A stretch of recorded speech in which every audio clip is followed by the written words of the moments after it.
हाँ जी बच्चे, prepare two column cash book of Bimal Lucknow from the following. और इसके बाद इन्होंने ट्रांजैक्शन जून 1 जून 2 में कैश बैलेंस और बैंक बैलेंस गिवन है।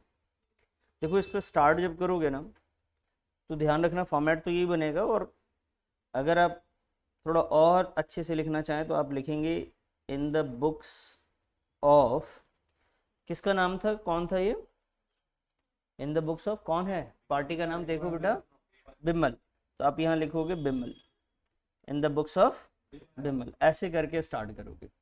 ठीक है, फिर कैश बुक हो गया।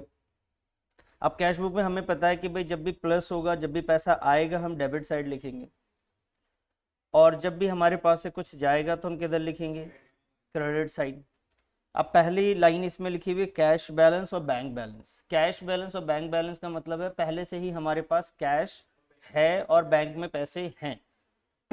सॉरी, जब पहले से है इसका क्या मतलब है, वो प्लस में है या माइनस में है, प्लस में ही है, हम लोग मानेंगे प्लस में। और डेबिट साइड में जो भी लिखते हैं किस नाम से लिखते हैं, 2 से। और क्रेडिट साइड में जो भी ट्रांजेक्शन लिखेंगे किस नाम से लिखेंगे, 22 से। तो यहाँ पे जब आप लिखेंगे तो जब पहले से पैसा है उसके लिए लिखेंगे आप बैलेंस, और जो स्टार्टिंग से पहले से ही पैसा होता है उसे क्या कहते हैं, बीडी, बोले तो ब्रॉड डाउन, है ना। कितना पैसा है पहले से, कैश में बताओ कितना है बेटा, 5000। और बैंक में कितना है, आवाज नहीं आई मुझे, 17,500। डेट बताइए, 1 जून 2019। ऐसे लिख देना है। क्लियर है ये लाइन भाई, पहले से आपके पास पैसा है तो कैश में है और बैंक में आपने लिख दिया, यहाँ पे बैलेंस लिख दिया। उसके बाद 5 जून अगर आप रीड करिए एक बार, और जो मैं पूछ रहा हूँ उसका आवाज भी आना चाहिए बेटा, ऐसे नहीं कि आप शांत बैठे रहे। Cash receive from sale of personal assets. Personal assets कह रहे कि घर का सामान बेच दिया। पर्सनल एसेट्स तो घर वाली चीजें होती हैं। And deposit in the forms account, और उस पैसे को जाके बैंक में, कंपनी के बैंक में, फॉर्म्स अकाउंट मतलब कंपनी के बैंक में जमा कर दिया। हमने सामान बेचा घर का और पैसा जाके फर्म के अकाउंट में जमा कर दिया, कितने का, तो भाई इसका मतलब ये हुआ कि आपके अकाउंट में पैसा आया है 5,000 रुपये। आपका अकाउंट 5,000 से क्या हो गया, प्लस हो गया। लेकिन ये पैसा क्या सामान बेच कर आया, बेटा घर का सामान बेचा है, ऑफिस का तो नहीं बेचा। घर से जो भी पैसा बिजनेस में लगाते हैं उसे क्या कहते हैं हम लोग, उसे कैपिटल कहते हैं। तो इस 5 जून को जब हम ट्रांजैक्शन लिखेंगे तो बेटा हम यहाँ लिखेंगे 5 जून, और यहाँ लिख देंगे टू कैपिटल अकाउंट। क्या लिखेंगे सर, बात क्लियर है। कैपिटल अकाउंट क्यों बताओ, रीजन बताओ, आप बताओ। पर्सनल एसेट्स है, घर का पैसा है और बिजनेस में जमा कर रहे हैं, कितना बेटा, 5,000 रुपये मैंने इधर लिखा। इसी साइड क्यों लिखा, क्योंकि अकाउंट में पैसा बढ़ता है तो डेबिट साइड लिखते, घट जाता है तो क्रेडिट साइड लिख रहे होते। क्लियर। नेक्स्ट ट्रांजेक्शन पे आ जाओ बेटा, 6 जून पे। देखिए 6 जून की कहानी क्या है, लिखा हुआ एक चेक मिला है हमें, और ये चेक एज एन एडवांस मिला था। मतलब आप ये समझ लो हमारी कोई दुकान है, हमारी दुकान पे कोई कस्टमर आता है और वो ये कहता है कि भाई साहब मुझे ना 10,000 का सामान दे दो या 50,000 का सामान दे दो, मुझे 4 दिन बाद चाहिए, उसके लिए एडवांस आप ले लो। या 1 लाख का भी सामान ले सकता है, वो 2 लाख का भी ले सकता है, लेकिन मुझे वो एडवांस दे के जा रहा है। तो वो एडवांस में मुझे कितना पैसा दे के गया है, बोलो बेटा, 50,000 रुपये दे के गया। और वो जो दे के गया वो क्या दे के गया है, चेक। किसके बदले में दे के गया, सेल। मैं उसको सामान बेचूंगा, अभी बेचा नहीं है। इस चेक को मैंने क्या कर दिया है बताओ तो, क्या कर दिया है, बैंक में जमा कर दिया। तो जून 6 तारीख को अगर कोई मुझे चेक मिला, तो चेक मिलने की कहानी ये होती है कि अगर कोई चेक आपको मिल रहा है तो पहले आप ये चेक कर लीजिए क्या उस चेक को आपने बैंक में जमा किया है या नहीं किया। चेक मिला कब है, और अगर आपने सेम डे डिपॉजिट कर दिया तो आपका बैंक सेम डे क्या हो जाएगा, बढ़ जाएगा। लेकिन अगर आपने डिपॉजिट नहीं किया है तो नहीं बढ़ेगा। कैसे मालूम चलेगा सर, ये आगे के ट्रांजेक्शन्स को रीड करेंगे। अभी यहाँ पे जो चेक मिला था 50,000 का, क्या कहीं पे चेक 50,000 के बारे में कोई जिक्र है, या ऐसा बोला कि 6 जून वाला जो चेक था वो हमने जमा करा है 9 तारीख को, 10 तारीख को, किसी और डेट में कोई बात है कही गई है? नहीं कही गई। इसका मतलब है कि वो जो चेक आपको मिला था ना 50,000 रुपये, उसे सेम डे आपने क्या करा था, डिपॉजिट कर दिया था। आइए सर, सेम डे अगर डिपॉजिट कर देंगे तो हमारा बैंक जो है वो टोटल 50,000 से बढ़ जाएगा। और यहाँ पे मैं लिखूंगा एडवांस। क्या लिखूंगा सर? एडवांस। ठीक है जी। तो एडवांस फॉर सेल भी लिख सकते हैं आप, या एडवांस भी लिखेंगे तो चल जाएगा। कितना वैल्यू है, डेट क्या है बेटा, 6 जून। बात समझ में आ गई भाई? यहाँ पे हमने कैपिटल का यूज़ किया क्योंकि घर से पैसा लेकर आए थे आप। यहाँ पे हम एडवांस क्यों लिख रहे हैं सर? क्योंकि हमें एडवांस में मिला था, हमने सेल नहीं किया। और बैंक हमने इसलिए बढ़ाया क्योंकि हमें चेक मिला था, और चेक का कहीं कोई जिक्र नहीं था, तो हम समझ गए कि हमने सेम डे जमा किया है। और ये बात हमें आगे पढ़ने की कोई ज़रूरत भी नहीं है कुछ। क्यों सर? क्योंकि इसी क्वेश्चन में अगर आप सही से पढ़ो तो यहीं पे लिखा हुआ है, क्या लिखा हुआ है, कि इस चेक को हमने क्या कर दिया बेटा, बैंक में जमा कर दिया। तो आगे नहीं पढ़ा, पढ़ के भी देखेंगे तभी भी कोई जिक्र नहीं होगा, क्योंकि आपने तो जमा कर दिया था। ये लाइन नहीं होती तभी भी हम सेम डे लिख रहे होते, क्योंकि आगे कोई इन्फॉर्मेशन ही नहीं है। समझ में आई बात? अगर आपको चेक मिलेगा तो आपका बैंक बढ़ जाएगा या घट जाएगा? कब बढ़ेगा? जिस दिन आप डिपॉजिट करेंगे उस दिन, या जिस दिन नहीं करेंगे? जब डिपॉजिट करेंगे आप। तो आपने यहाँ पे कब डिपॉजिट किया है? सेम डे डिपॉजिट कर दिया आपने। चलिए सर, अब आते हैं 7 तारीख को। Paid S Bose by cheque. आपने एस बॉस को पेमेंट करा है, कैसे बेटा? तो अगर आप पेमेंट करेंगे पैसा आएगा या जाएगा? कहाँ लिखेंगे आप? जब पैसा आएगा तो डेबिट साइड लिखते, और जा रहा होता है तो क्रेडिट साइड लिख रहे होते, है ना? तो चेक से अगर आप पेमेंट करते हो तो आप इस साइड लिखोगे या इस side, credit side? Credit side. किसको पे किया बेटा? तो आप यहां लिखेंगे एस बॉस। कितने का पेमेंट है बेटा? 12,500 रुपए का। डेट बोलेंगे, 7 जून लिख दिया हमने सर। उसके बाद आते हैं सर 9 जून को, पेड वेजेस इन कैश। क्या लिखा हुआ सर? बताइए, पैसे आए या गए हैं? चले गए। तो क्रेडिट साइड जाएंगे, बाई वेजेस अकाउंट। क्या डेट है बेटा? अमाउंट बोलेंगे 3,000 का। आपने कैश से पेमेंट किया, चेक से किया? तो कैश में आप 3,000 रुपये लिख दीजिएगा बेटा। कम होगा तो इधर ही लिखेंगे ना। नेक्स्ट पढ़ेंगे बेटा। अब देखिए 7 तारीख को एक बात आपके दिमाग में आएगी कि 7 तारीख को सर एस बॉस को हमने चेक पेमेंट किया था, लेकिन हमने डिस्काउंट में तो कुछ किया ही नहीं। बच्चे डिस्काउंट हमने जब पेमेंट वर्ड दे दें तो डिस्काउंट का कोई यूज़ नहीं है। और डिस्काउंट का अगर कोई कॉलम होता तो मैं वहां लिख देता, डिस्काउंट का कोई कॉलम नहीं। और डिस्काउंट की वजह से ना कैश बढ़ता है ना घटता है। चलिए जी, अब आइए 20 जून को। Received a cheque from A Mukherjee and send it to bank.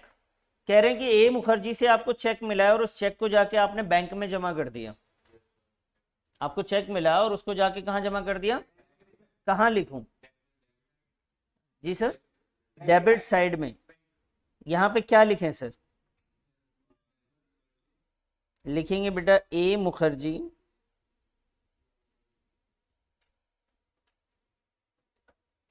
एक मुखर्जी से जो चेक आया था कितने का था बच्चे? डेट बता दीजिए, 20 जून। अब आइए 21 जून पे बेटा, जो सबसे इंपॉर्टेंट है। 21 जून, ड्रॉन फ्रॉम बैंक। अरसलान, क्या मतलब होता है बेटा ड्रॉन फ्रॉम बैंक का? बैंक से पैसे निकाले। इधर देखिएगा, जब आप बैंक से पैसे निकालेंगे बेटा तो बैंक बढ़ जाएगा या घट जाएगा? माइनस। और कैश बताइए। अब ये दो चीजें, बैंक माइनस हो रहा है किस साइड लिखेंगे? Credit side. वहीं पे कैश प्लस हो रहा है किस साइड लिखेंगे? Debit side. ठीक है सर? नहीं समझ में आई बात? अभी बता देंगे क्या लिखेंगे, लेकिन बैंक में किधर लिखेंगे? कितना लिखेंगे ये बता दीजिए पहले तो। 5,000 रुपये। डेट बता दीजिए सर। 21 जून। अब बैंक में जब लिखेंगे तो यहां लिखेंगे बाई कैश। क्या लिखेंगे? और कैश बढ़ाना हो तो किधर लिखेंगे सर? डेबिट साइड में। कितना बेटा? कैश में लिख रहे हैं, ध्यान रखना, बैंक में नहीं लिख देना। डेट कितना बेटा? अब बताइए, जब कैश में लिखेंगे तो रीजन क्या लिखेंगे इसमें? तो बैंक अकाउंट। इसे कहते हैं बेटा हम लोग कौन सी एंट्री? वेरी गुड, इसे कहते हैं कॉन्ट्रा एंट्री। जब कैश बढ़ जाए और कैश घट रहा हो एक साथ एक ही ट्रांजेक्शन में, यानी कैश विड्रॉ करना या कैश को डिपॉजिट करना, हमारे लिए कॉन्ट्रा एंट्री होती है सर। ये कौन सी एंट्री होती है बेटा? कॉन्ट्रा एंट्रीज होती है। समझ में आ गई बात? और कॉन्ट्रा एंट्रीज को सी से डिनोट करना है। ये जो एलएफ होता है उसमें सी लिख देंगे जाके। नेक्स्ट आइए sir, paid office salaries in cash. Office की सैलरी हमने कैश में पे किया, तो अगर आप पे कर रहे हैं तो पैसा आएगा या जाएगा? जाएगा। तो यहां पे आप लिखेंगे सर सैलरीज। कैश में पेमेंट किया है तो आपने कैश में कितना लिख देंगे सर? डेट बोलेंगे 29 जून। पहले यहां तक नोट कर लो, फिर हम बात करते हैं आगे। फटाफट नोट करो बेटा। चलो 30 जून देख लो बेटा। 30 जून में देखें, यहाँ लिखा हुआ सोल्ड गुड्स इन कैश। सामान हमने बेचा कैसे बेटा?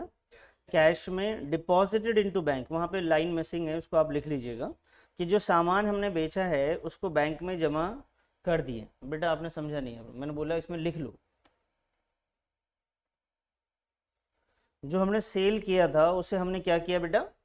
डिपॉजिट कर दिया। कितना डिपॉजिट करे? 8,000 रुपये आपने बैंक में डिपॉजिट कर दिया। क्या इंक्रीज होगा बताइए जरा? बैंक इंक्रीज हो जाएगा। ठीक है सर, आइए बैंक में लिख देते हैं जरा। तो हम यहाँ पे लिखेंगे, डेट डाल देता हूँ मैं सर 30 जून। यहाँ पे रीजन लिखूंगा सेल करने से पैसे आए हैं, और कहाँ गया बेटा ये? बैंक में। उसके बाद लिखा हुआ है पेड रेंट बाय चेक। हमने रेंट पे किया है चेक से। आप रेंट की पेमेंट कर रहे हैं चेक से, तो पैसा जाएगा आपका। डेट बताइए सर 30 जून। और रीजन क्या लिखेंगे? By rent account. अगर आप चेक से पेमेंट करेंगे तो क्या होगा? बैंक में जाएगा। कितना बेटा?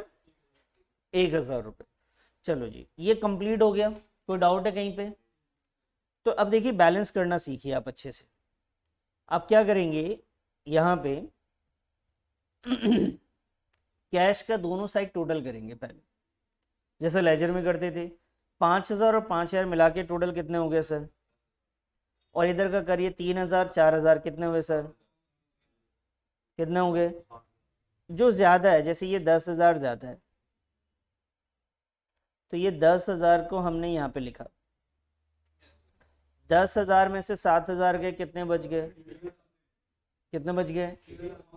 तो इस 3,000 को उस साइड लिखना है जिस साइड बैलेंस कम आ रहा था। Balance carried down. कितना बेटा? और डेट डाल देंगे लास्ट। ये बात समझ में आई बेटा? इसे कौन सा बैलेंस कहते हैं बता सकते हो? डेबिट बैलेंस या क्रेडिट बैलेंस?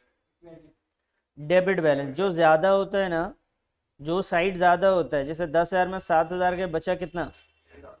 लिख रहे इस साइड में, लेकिन ये कहलाएगा क्या? डेबिट बैलेंस कहलाएगा। कौन सा बैलेंस है ये?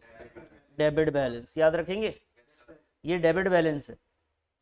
क्लियर है? क्यों? क्योंकि ये ज्यादा है। नेक्स्ट मंथ में जब स्टार्टिंग करेंगे ना, नेक्स्ट मंथ का कैश बुक बनेगा तो डेबिट साइड जाके लिखेंगे टू बैलेंस ब्रॉट डाउन। चलो जी, अभी आता बैंक वाले पे। बैंक का भी दोनों साइड का टोटल करेंगे सर। देखो आपने किया क्या? दोनों साइड टोटल 17,500 डेबिट साइड में, प्लस बताइए सर 5,000 प्लस 50,000 प्लस फिर प्लस, वेरी गुड, 86,500 आया सर। कितना आया? 86,500। अब क्रेडिट साइड का कर लेते हैं। 12,500 प्लस में 5,000 प्लस में 1,000, तो टोटल आ गया सर 18,000। 18,500। जो ज्यादा है, जैसे 86,000 500 ज़्यादा है, तो बेटा हमने 86,500 लिखा और उसमें से माइनस कर दिया इसको।